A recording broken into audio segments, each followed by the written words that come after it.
Hey there, welcome to LSAT Demon Daily. I'm Delia and this is Beth, and we're teachers and tutors here at the LSAT Demon. Today we're going to be doing a bit of a frequently asked questions pod for test day related questions. So both of us have gotten a lot of questions about how to prep for test day, the week of, the day of, all that kind of jazz. So that's what we're going to be talking about today. Beth, do you want to start us off by answering, what do you think students should do, or what did you do the week of the test to prepare for it? Absolutely nothing different than whatever you've been doing for the last X amount of time you've been studying, whether that's like a month you've been studying and you're ready to take the test, or you've been studying for 5 years. I think you should do exactly what you usually do before you plan to take like a practice test or a practice section. Maybe you study a little bit lighter when you're going to take a Saturday practice full exam or something. So maybe, don't cram in a bunch of sections every day, but I would say keep drilling, keep up with your studying. You don't want to just do no LSAT the week before your test. Treat it exactly like you treat any other practice section or practice exam. So that means you should do exactly what you do in a regular week. This week is not different if it's your test week. What about you, Delia? What do you think?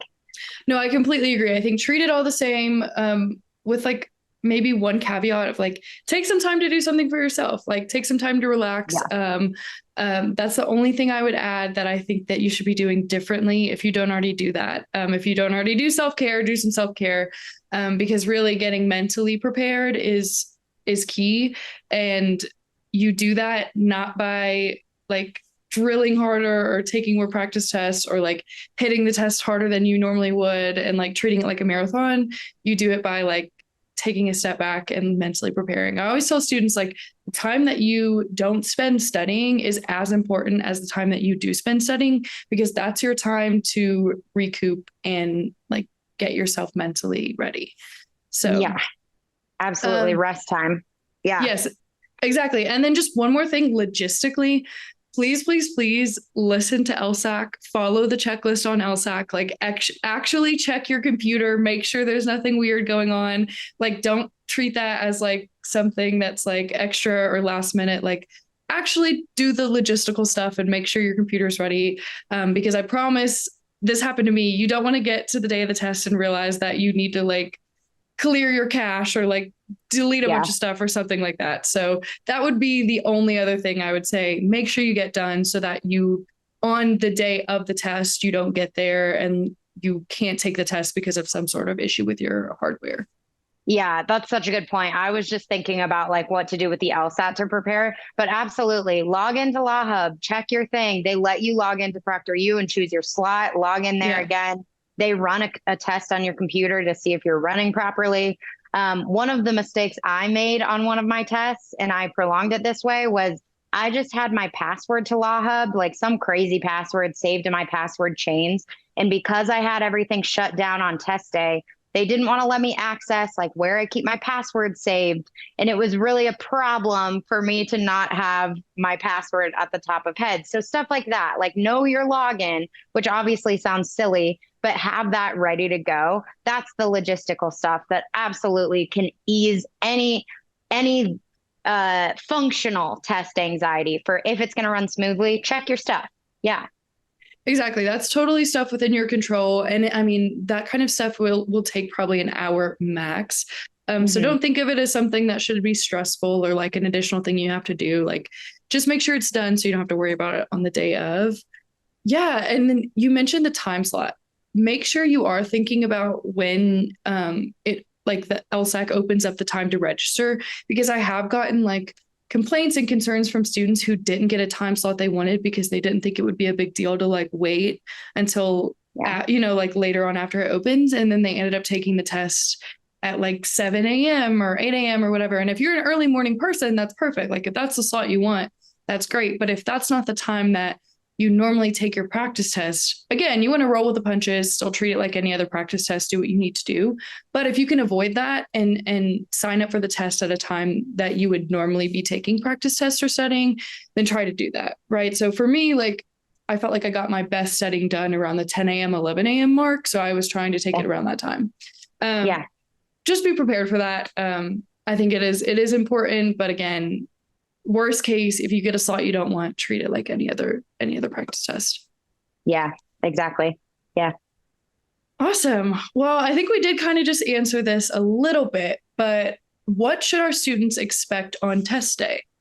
Yeah, I mean, I think that is covering some of the logistical stuff. I think what you should expect on test day, as far as the LSAT itself, if you've been doing practice tests, it will be new questions, but the material itself will be just like any other stuff that LSAT has released in the past. I've heard that from people before where they ask, like, does it end up being different? Are the questions actually similar? And yes, they are. What they have released to us, the 92 tests we have or something, are actual LSATs that were administered. And that's exactly what they're going to be like. So test wise, that's exactly what you should expect. But I would say other than that, you should expect to probably plan some buffer time when you're getting set up and getting ready. And that time will be time for your proctor to log in as you're logging in. I think it lets you log in to proctor you 10 minutes before your actual test time or something. Go on the early side, right? Why not give yourself that buffer time? Sit there, do some deep breaths. You'll log in, you'll meet your proctor. Hopefully everything will run smoothly. But I think being prepared that way, having your room and your space already clear, you're ready for your room check and everything. As far as other LSAT itself, expectations on test day, you don't know what order the sections are going to come in. So you should expect any order. You should be prepared to do whatever section comes to you first and whichever question is right in front of you. What else would you add to what to expect on test day? Yeah, to that point, don't try your best to not get in the mindset of, which we don't want you to be doing this anyways in terms of studying. But I hear people say all the time, like, oh, I really hope like I don't get to reading comprehensions or something like that. Like I really, really like hope that doesn't happen to me. Prepare for that to happen to you, right? Prepare for, well, first of all, you shouldn't have, everyone has a favorite section of the test. That's fine. But you shouldn't have a least favorite section of the test, and that you shouldn't have one that you're scared of, one that you think you're quote unquote bad at. That's all things that studying and proper preparation will remedy. But be prepared for anything. Like Beth said, you just don't know. You don't know which section is going to be experimental. So you just need to treat them all as if they're not experimental, I think. Yeah. And then take the room check seriously. No phones are allowed. That's serious. I see people, not necessarily demon students, but I've seen like on Reddit and whatnot, people getting their tests canceled because of phone things or other things that they're not allowed to have. Take that seriously. Again, this is not meant to scare you. It's just to properly prepare you that when they say you need to have your room clear, you need to have your room clear. Like that's a real thing. And they take it very seriously. So have your like water and your snack or whatever that is allowed. But beyond that, like, and your pencil, your paper, but beyond that, room needs to be clear, and try to make it free of distractions. So, Yeah. Yeah, definitely. I mean, you'll receive those emails, right? Anybody taking the LSAT will receive those emails with plenty of reminders of what you can and can't have. You all are smart people. You're studying for the LSAT. You're going to go to law school. You can follow the directions, I know, of clearing your room or, making sure the door is behind you or whatever so they can see. And I promise that part is the least of your worries. Just like following the directions, right? Yeah. Yeah, seriously. And just a quick plug. I think you can get refunded or something like that. You can apply for assistance if you don't have a space to take the test. Like you can take it at a hotel. I did that, full disclosure. Like I didn't have a space to take the test that I felt like would be free of distraction because I lived with 7 other people in college. So I took it at a hotel. Be aware that those resources are available to you. And if you have any doubt at all about your test day conditions being adequate and distraction free, then utilize those resources. Seriously, they're there to help you. So. Yeah, that's true. And sometimes you don't know what kind of distractions are going to happen. During one of my official LSATs, I think I created my dog just because I was like, I don't want her running around and just coming to Mhm. say hi or anything. But she never does this, but she spent like an hour whining in her crate. And I'm like, dog mom, like my little dog mom heart was just breaking. So I was like, my poor baby doesn't know what's going on. But that was a huge distraction to me. And then the next time I took the test, I actually had my partner take the dog for that day. So it was like, that's the best way I can eliminate that distraction. The crate wasn't enough. Yeah. Oh, poor dog, poor dog. I But yeah, know. I know. those are all things that like try to think in advance about as many things as possible. Like I had cats too, and I was like, okay, I'm gonna have to leave my cats with my roommate because, whatever. And then I ended up taking it at a hotel, so it was fine. Long story Yeah. short, all of those things are within your control to an extent. Of course, like Beth said, things can happen that you would never expect, but do the best that you can to create a distraction free environment for yourself and then roll with the punches if the distractions come, unexpected during the test, right? So, Yeah. Yeah, definitely. And that being said, too, just to reiterate the same idea, I hope that you are taking just as seriously your practice tests and time sections. You should take those just as seriously because I don't want you to shift gears to like, this is the serious one now that I'm on my official test. You should still be taking your practice tests, your practice time sections in like as close to testing conditions as you can get. So maybe you're going to take an in a hotel room or something. So, and you're not doing that for your practice, but still, I would recommend if you live with roommates or if you live with family members or anything like that, ask them to not bother you, close the door for that hour that you're taking a couple sections or whatever it is so that you can continue to practice in those testing conditions so that when you replicate that on test day, it's not the first time you've ever taken it, quietly alone with no pauses or something like that. no, that's a really good point. Yeah, seriously. Like you want to treat the test as if they're a normal practice test, the real test as if it's a normal practice test, but you also want to treat your practice test as if it's a real test. So yeah, Yeah. that's a Yeah. good point. Thank you, Beth. Yeah. Of course. So this is a hot button question. I've gotten it many times, but do you think you should do warm up questions on test day? I've gotten this a lot too. And I don't think there's a right or wrong answer. And I will just tell you my preference and what worked for me. Well, actually, I'll back up for a second. I don't think that doing warm up questions is going to do anything to affect your LSAT score on test day. I don't think doing warm up questions is like going to get you an LSAT brain or anything like that, or do any magic to like make it happen. For me, I actually really liked doing this. Like games was my favorite section. And before I would take a test, I would do like a fairly easy game just for the confidence boost. The confidence loop was what I was trying to do, not to like learn anything new, but just to kind of go, okay, I'm in the groove. I remember that I really enjoy doing this and I feel really confident because I just got these 6 games questions right, or like I just crushed these worlds, even if it was something I had seen before.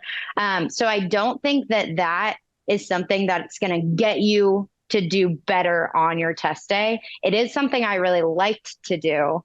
And the thing I would add to that too is if you're going to do warm up questions on your test day, I want to see you doing warm up questions or a warm up game before you take a practice test too. Mm-hmm. Just reiterating that again. I want you to do the same thing. So if doing a warm up questions is something you've never done, I don't think you should just try it on test day. I don't think it'll hurt you, but I don't think you need to. Yeah, I completely agree with everything you said. I don't think there's a right or wrong answer. I will say I actually did the exact same thing as you. I did one single game as a warm up, and that was it. I just wanted, again, to give myself the confidence boost.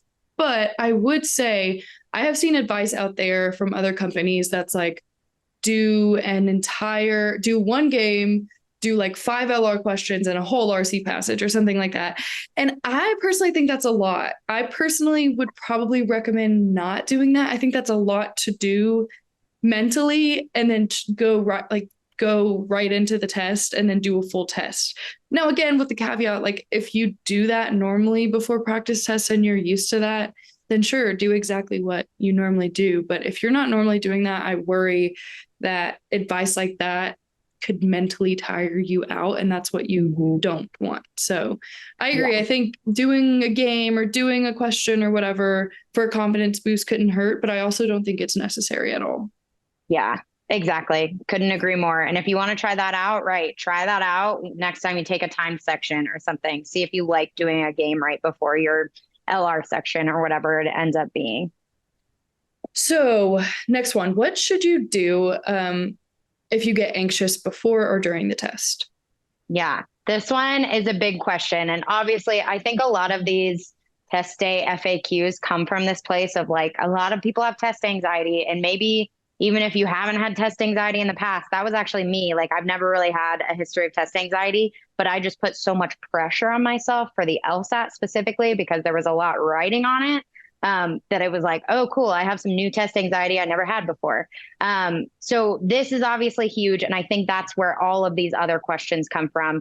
What do I do if I do get anxious? I think a couple key things, and I know you'll have some too, but for me, a couple of the biggest reminders and the most important things for me were like, when I was happy with my practice test scores or like happy with my score range. So your average of your last 5 practice exams plus or minus 5 in the score range. So that's what we like refer to as a score range. So when I was happy with that and I was ready to take the test and I was still anxious, one of the things that helped me the most with test anxiety before the test was reminding myself that I have the scores that I'm happy with. I have worked my ass off for this and I'm ready. And that's why I'm taking this test. Another thing that really helps me and that I tell people all the time about like the week before the test, I don't think you're going to learn that much more in that, week right before your test. So your job is just to continue practicing what you've already been practicing. You're not going to, learn a whole bunch of 10 new concepts for the LSAT. But if you're happy with your practice test score range, reminding yourself that you already put the work in to do it and you are prepared, I think was the most helpful thing for me and what I like to remind people too. And then with that, I took the official LSAT 4 times last year, and I remember being incredibly anxious on my first take. And just talking about my score range again, I knew that the scores that I was getting on a practice test at the time were not what I would be happy with as, for an official. And I think that's where a lot of my anxiety for that first one came from. I kind of knew I wasn't prepared, right? So the next couple of times that I took the LSAT and started to move my score range higher, I became a little bit less anxious. And honestly, it was just because I was more prepared. And I was going to be happy with what I was getting. So I do think preparation is one of the most helpful tools to help with test anxiety. Absolutely. I think you took the words out of my mouth, right? Like, again, anxiety is normal. Everyone experiences it, even if you don't have quote unquote diagnosed anxiety or anything like that. Everyone experiences it. That's normal. When you are nervous, it means you care about something. When you're anxious, it means you care about something. And that's good. That's important. Like you want to care about this test. And you should, or you probably don't want to go to law school that much, but that's a whole nother, that's a whole nother spiel.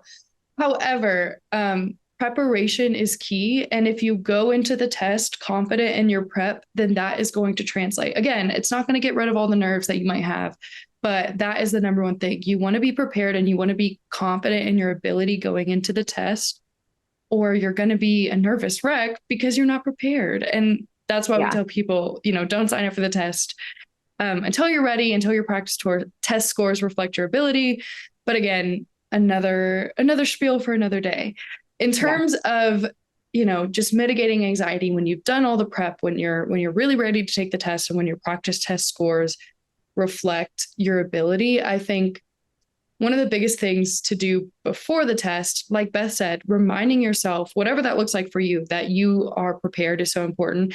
For me, that looked like literally writing on a piece of paper and taping it to my bathroom walls. I literally wrote, the test tells you everything you need to know, and you've done all you can to prepare for this test. And I wrote it on the walls and I put it in the bathroom. So anytime I took a break, I would see it. That's what I did. You may think that's silly, but if it helps you to have that like visual reminder, then do it. But that's exactly what Beth said, right? I wrote it out, and I think that helped me a Yeah. lot. I really, really think that helped me a lot.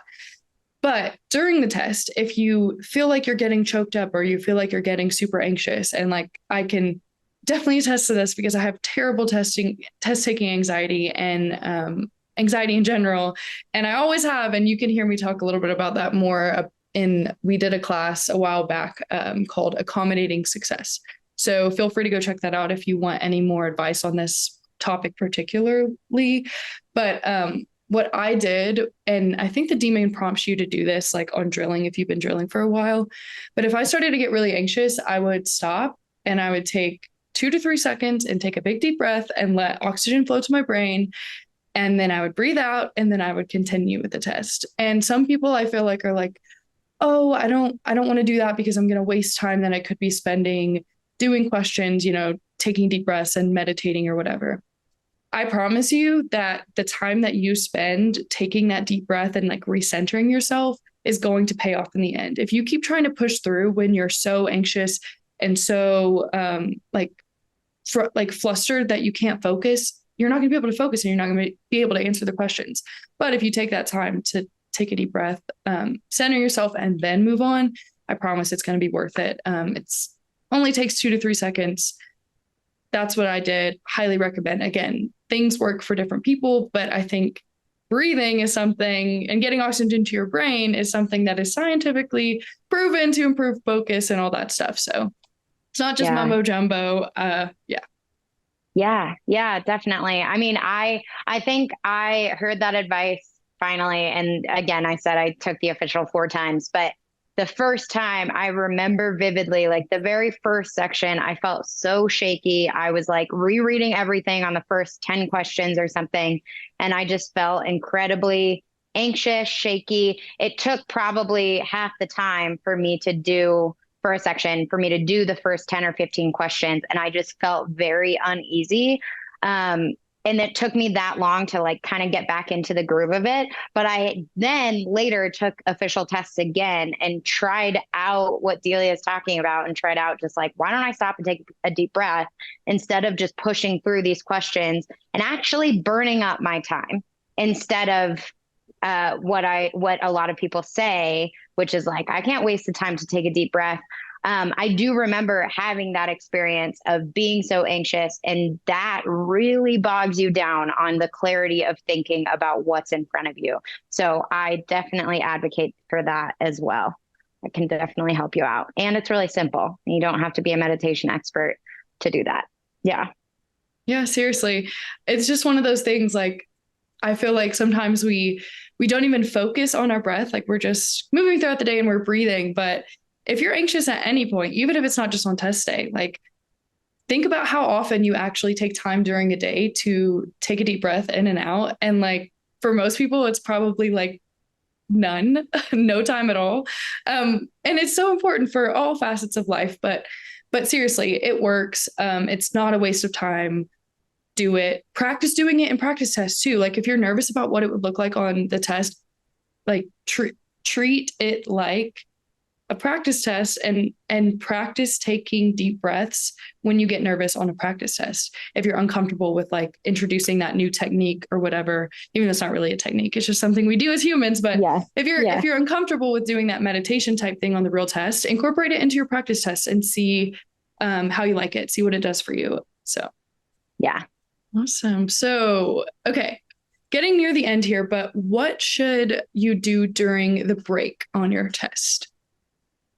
Yeah. I mean, you only get a 10-minute break. You get a 10-minute break after your first 2 sections and before your last 2 sections because you're taking a 4-section test. You are not allowed to go pick up your phone. I think they have you turn off your phone and like put it behind you at the beginning. That's not a thing you can do. You can't touch your phone. So do not mess with that. Don't have it secretly somewhere and like check your texts. You'll be fine.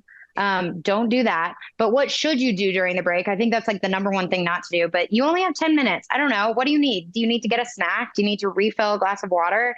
Do you need to go to the bathroom? I think you probably have time for all three of those things. And it's also not enough time for you to really sit there and like get too worried about things. But I think if you don't have anything to do, you're like, I don't have to go to the bathroom. Should I just there? Yeah, I don't know. Just sit there, take 10 deep breaths or whatever. Do some jumping jacks. Like you can walk away from the camera. So you could even go take a 5-minute walk if you need to go get some fresh air. So do what makes you feel good, I think is what I'm getting at. It doesn't matter what you do on the break as long as you're not touching your phone or your computer. Yep, exactly. What I did, I literally laid on the floor and took deep breaths for like 5 minutes. Yeah. And I thought it was helpful, right? Like it made me feel more ready to take the test. So like Beth said, listen to yourself, listen to your body, do what you need to do. Yeah, have those snacks, water, stuff prepared if you feel nervous about the short amount of time. But if you're not hungry, don't force yourself to eat. I don't know, just Right. do what you need to do. Yeah. Exactly. Yeah, exactly. I think that's simple enough what to do during the break. Just make sure you get back in time. Yeah, that's Yep. it. Yep. Okay. Final question, and this one is another hot button one, I think.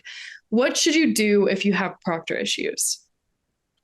Man, we were talking about a lot of things that are in your control, right? You can make sure you have your password, you can make sure that your RAM is running at the right amount or whatever that means, and you can make sure you're logged in on time.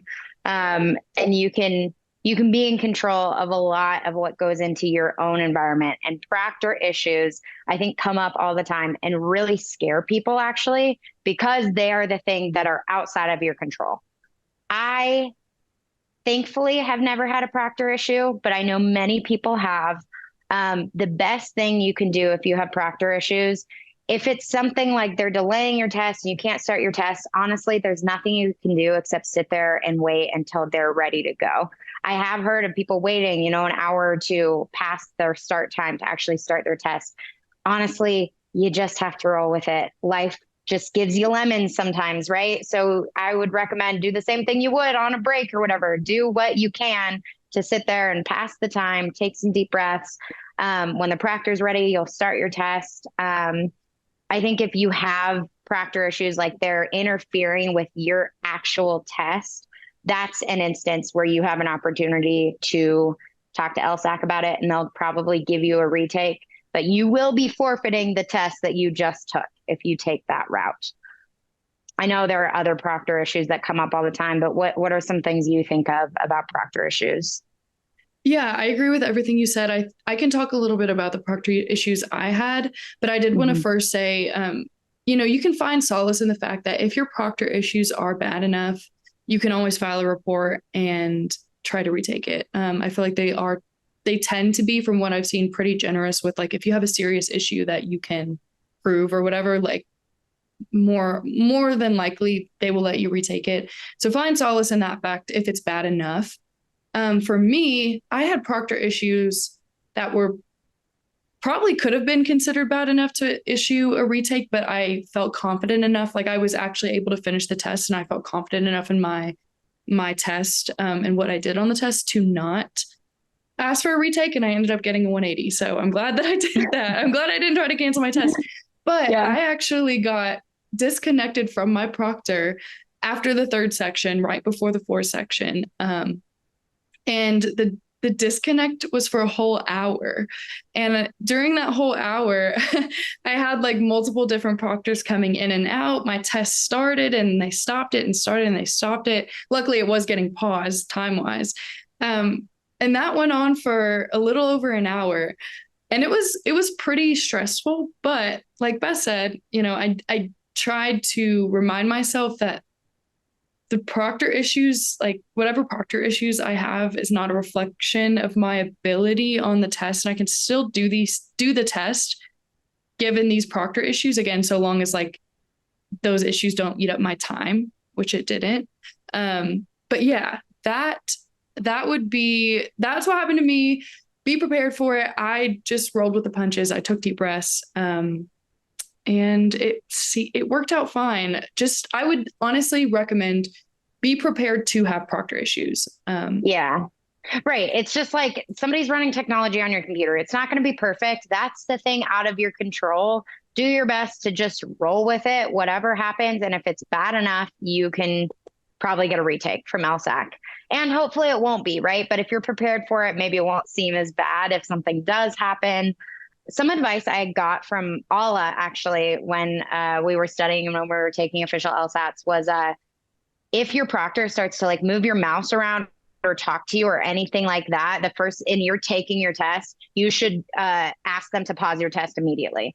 That's one thing that I think is in your control. If they start talking to you, anything like that, just be like, hey, pause my test, because that's the part where they start interfering with what you're actually doing, and making sure that you are advocating for yourself that way.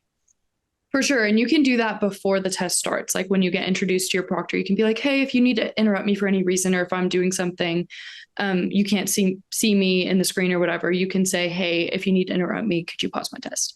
So you can do that even before the test starts and an issue happens. So. Yeah, totally. Well, Beth, do you have any final thoughts before we wrap up here? I don't think so. I mean, good luck if you're taking the LSAT either soon or way in the future. Remind yourself, you've got this. You prepared for it. And I think that's the most helpful thing to remember on test day. So good luck, and you can always take it again. Yep, you can always take it again. That's what we always say. So if you have any other questions or want to share some LSAT or law school admissions news, you can email daily@lsatdemon.com. Thank you for listening.